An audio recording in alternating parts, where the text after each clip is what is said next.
everyone, it's your lovely Abbie Dagrin and welcome back to my YouTube channel, lovelies. Today I'll be doing a video on Jada Smith's natal chart analysis.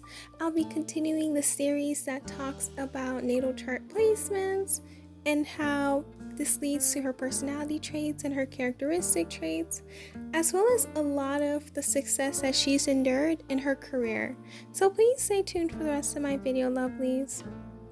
If you have not yet become a part of the Abbie Dagrin family, then this is your calling to do so. Please make sure you hit that subscribe button and that notification bell so you know when I upload videos on the daily. Also hit that like button because I know you guys will love this video. And also share this video with everyone you know, whether that's your friends, your family members, your enemies, or just anyone in general who is a fan of Jada Smith or who really loves natal charts.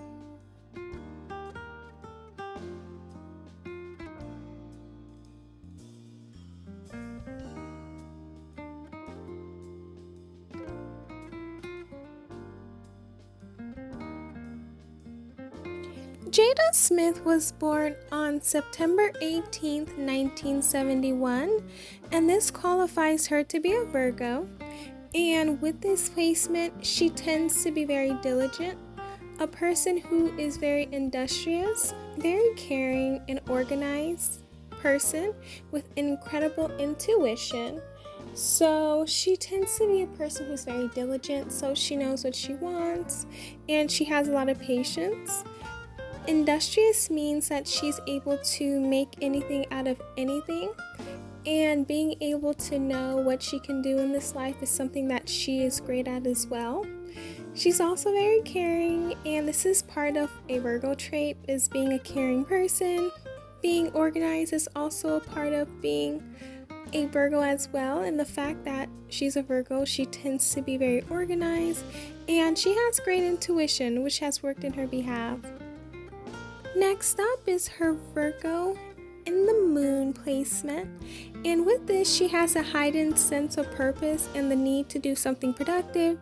So as we know, having a moon placement in the earth sign can be very interesting because you're always wanting to do something. That's what brings you peace. That's what brings you a peace of mind and brings you stability, because having something to do is something that needs to happen, whether it's like going to work, getting stuff done, getting stuff clean. You have to have something that you've done throughout the day. And with this, she's a reasonable person. She loves to calculate things, and she always wants purification. She may be very professional and career oriented and minded, and she makes great decisions. She has intellectual skills that are great for her and is great to help her in this life. Next up is her Mercury in Virgo, and as we see, she has a stellium in Virgo, and the fact that she has a Sun and Mercury in Virgo, she's able to speak about how she feels a lot more boldly and get her point across. And Mercury is ruled by Virgo and Gemini as well, so communication is something that is very important. Getting to learn people is something that's very important, and that's why she has the red table talk. She's able to communicate how she feels and communicate to others how they feel, and she tends to make decisions in the most practical and rational manner. She tends to be a very precise person. She's very understanding without displaying emotions. She's very practical, and she uses efficient, realistic solutions. She may at times be critical and at times may be sensitive to criticism, but she's always analyzing situations, and she may be very interested in psychology. Next up is her Venus in Libra, and with this placement, she tends to be very social and charming and enjoys the courtship leading up to a serious relationship. Having this placement, she's very elegant, very artistic, very balanced, and she's also a person that has polished manners and can make them seem superficial at times. She's very gentle and may at times be easily offended to situations. She does her best to keep the peace and treat everyone fairly. She tends to choose the middle ground, so she wants to make sure everyone is pleased in a situation. If she's taken advantage of, she's not confrontational. However, she's going to make sure that she's no longer taken advantage of. At times, she may be romantic and the happiest in a relationship. She gives good advice, and she is a romantic person and falls in love easily. Next up is Mars in Aquarius, and with this, she has an innate drive for learning everything that she can. Having this placement in Aquarius is very interesting and understandable. Having ideas and opinions are usually inventive and original, but sometimes people can call them eccentric and offbeat. So Jada Pinkett Smith, she is the type of person that has original ideas and that she's been able to monetize those ideas. But you do hear people always call her very offbeat or very different because of the things that she does.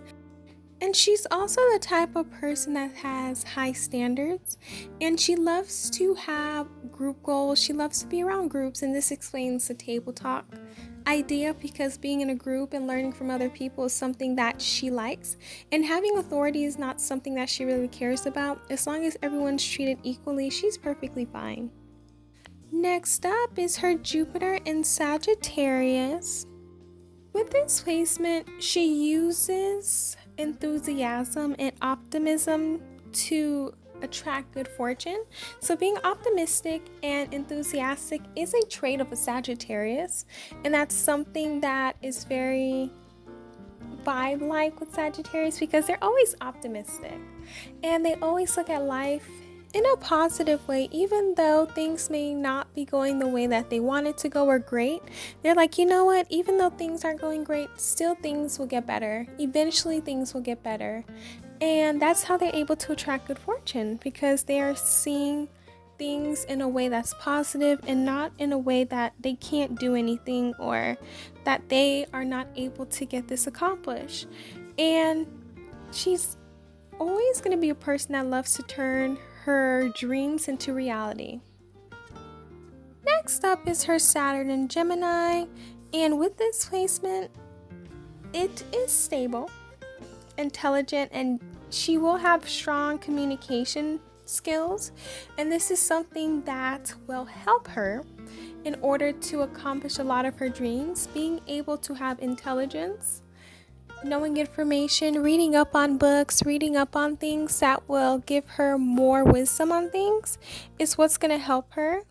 Being stable is also something that will help her, and having strong communication skills is something that will help her and will benefit her in the best way possible, because it will help her accomplish a lot of her dreams and help her know that she's able to accomplish anything with the knowledge and everything that's been given to her. Next up is her Uranus in Libra, and with this always comes up with new ideas and looks at things in a different way.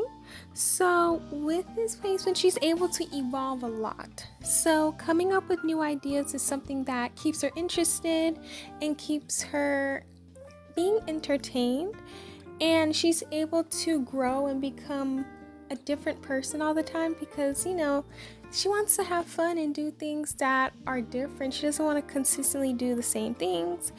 And even though she will look at things in a different way from others, this is very inspirational, because she'll be able to inspire others into thinking for themselves and doing things for themselves. And she just enjoys being in a relationship, but also want to break off commitments. So she wants to be in a love relationship, however the commitment part is just not for her. Next up is her Neptune in Sagittarius, and she's the type of person that lives on a variety of exciting, uplifting experiences and learning new things. So if she gets in a relationship with someone, or if she's married to someone, this is what she wants: a variety of things, not things that are just always steady or just doing the same things all at once.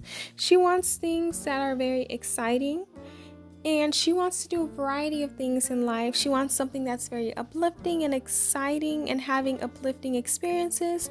Learning new things is also a must too, because while she is having fun, she wants to learn, she wants to gain that information. And that also comes with being a Sagittarius placement, is because they love philosophies. They love intellectual systems. They love learning about things. And she's also the type of person who will always be at the forefront of humanitarian efforts and want to improve the life of others who needs help. So that's something that really does describe her a lot. Next up is her Pluto in Virgo. Since she was born between 1957 and 1972, she is a part of Generation X, and having this placement means that she loves perfection and loves to have a down-to-earth attitude. She wants to be very hardworking, very self-improving, and very skilled as well. And at times, she may love to talk about the environment and technology, and that's something that she may thrive on.